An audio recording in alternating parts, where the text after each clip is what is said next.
This is the shell game, which is usually played for money, but in this case, we'll do it for fun. The magician shows that he has 3 shells, completely empty, nothing in his hands, and just a single pea. He flips the shells over, and he puts the middle shell over the pea. Now he tells you that he's going to mix the shells up, and all you have to do is pay attention to where the pea is. Now he'll ask you, is it under this one?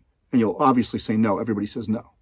Now he'll say, is it under this one? This is probably where you think it is. Of course, if you bet on that, you'd be wrong. It's always under this one.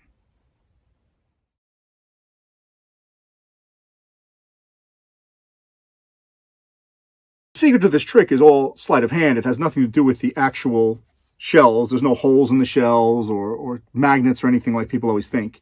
And you don't actually have to use any fancy props like these shells. You could use walnuts, like a half a walnut. That would still work.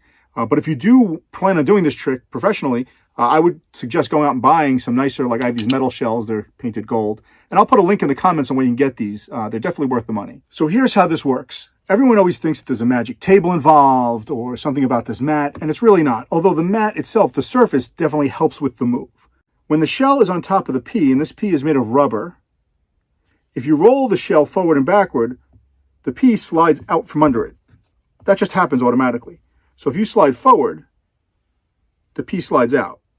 So now, when your hand is behind it, between these 2 fingers, you're going to catch the pea as it comes out, and now you move your hand around. Of course, they don't see that because your fingers are blocking it. You can move your hand to this shell, and when you slide it backward, it automatically rolls over the pea, like that.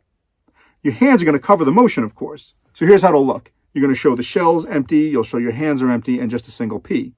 And you'll flip them over. Now it's all about the motions, right? So you put this under the pea. Clearly you do. Sometimes they don't believe you. You got to show them again that it's there. Show them nothing in your hands.